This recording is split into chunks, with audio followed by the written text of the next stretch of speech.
Shalom peuple de Dieu, j'espère que vous allez très bien et que mon Dieu vous bénisse abondamment, que mon Dieu vous garde et vous protège contre les embûches de l'ennemi. Aujourd'hui, par cette adresse, j'aimerais qu'on puisse quand même partager avec vous à ce qui concerne le choix.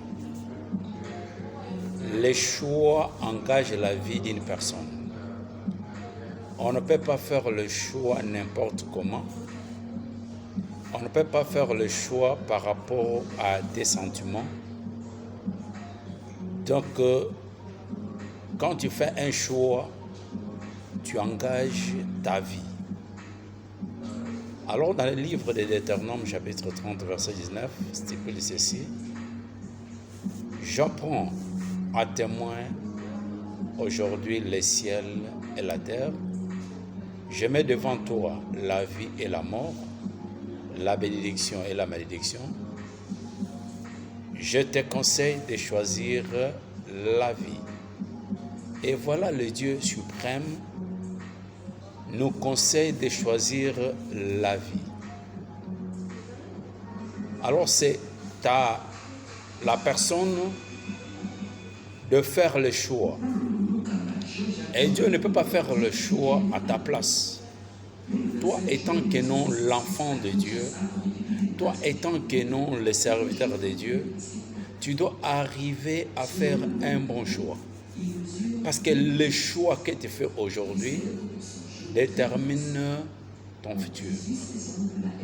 Si tu fais le choix très mal, sache bien que non, tu vas souffrir toute ta vie. Alors tu dois savoir comment faire le choix. Je dois commencer tout d'abord dans le mariage. Dans le mariage,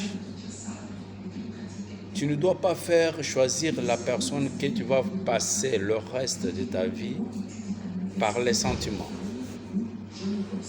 On ne doit pas s'unir par la beauté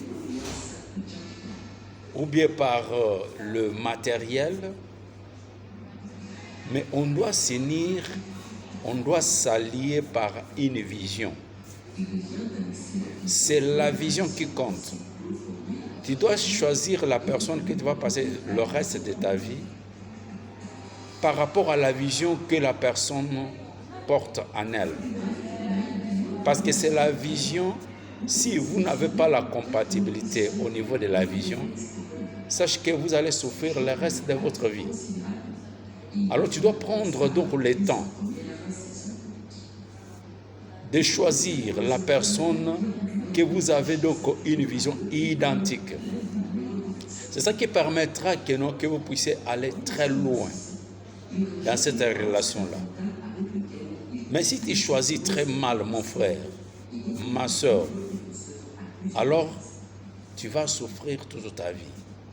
Aujourd'hui, il y a des divorces de gauche à droite parce que les gens se focalisent premièrement sur la beauté, sur le matériel. Ce n'est pas ça qui compte. Mais il faut se focaliser sur la vision. Parce que sur la terre, Dieu a mis chaque personne sur la terre pour accomplir une vision. Alors ce n'est pas tout le monde qu'on se met ensemble. Si vous avez donc des visions différentes, vous ne pouvez pas aller très loin. Alors par rapport à ça, tu dois faire donc une vie, donc choisir la personne qui porte la même vision que vous. Si vous échouez à ce niveau-là, ma soeur et mon frère, sachez bien que non, c'est fini pour toi. Donc, il faut faire bien des choses. Dieu nous a dit que nous de choisir la vie. Il ne nous a pas conseillé de choisir la mort.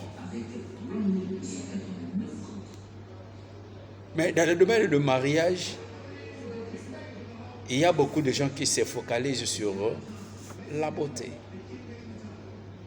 La beauté, c'est bien. Mais ce n'est pas ça qui compte.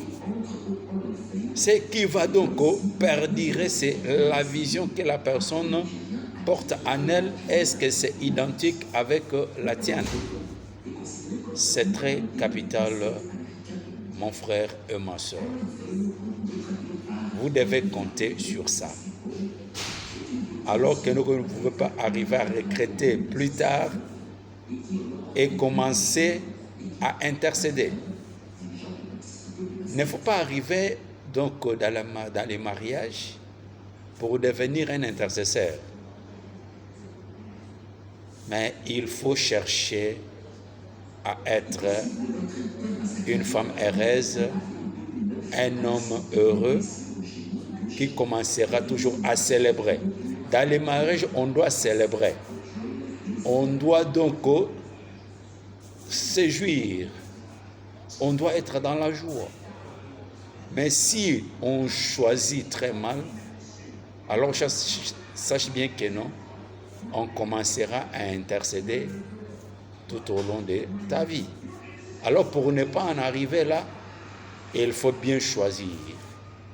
Dans tous les domaines de la vie, il faut savoir choisir. Pour ne pas tomber dans le malheur, pour ne pas donc pleurer.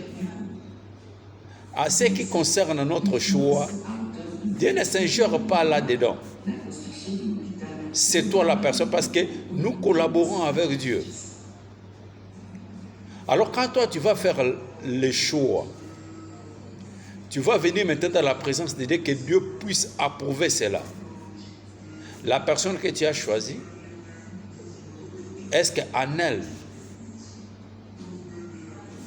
donc il a quand même donc le porte Christ en elle? Est-ce que le craint Dieu? C'est ce qui est important.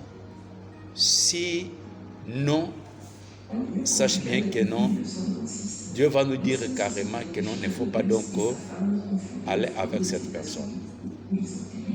C'est pour cela, bien aimé, il faut être très prudent. Il faut savoir beaucoup de choses par rapport à ça.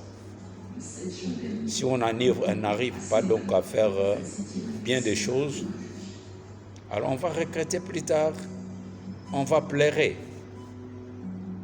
Alors prends soin de toi. Tu dois te confier tout d'abord à Dieu, et Dieu va faire énormément de choses en toi. Dieu va t'orienter dans ton choix. C'est toi qui vois. C'est toi qui sais ce que tu veux. Alors tu es en face de cette personne. Comment il est en train de raisonner? Comment il est en train de parler? Comment il voit des choses en général? Alors toi, personnellement, tu vas apprécier.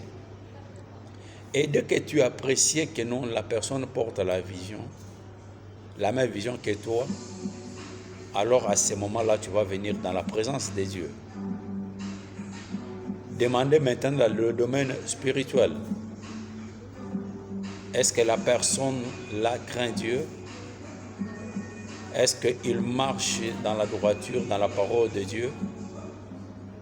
Et dès que Dieu te confirme de ça, tu vas t'engager. Tu vas t'engager. C'est ça qui est vraiment important. Et que mon Dieu vous bénisse et protégez-vous et soyez toujours donc dans la présence de Dieu. Amen.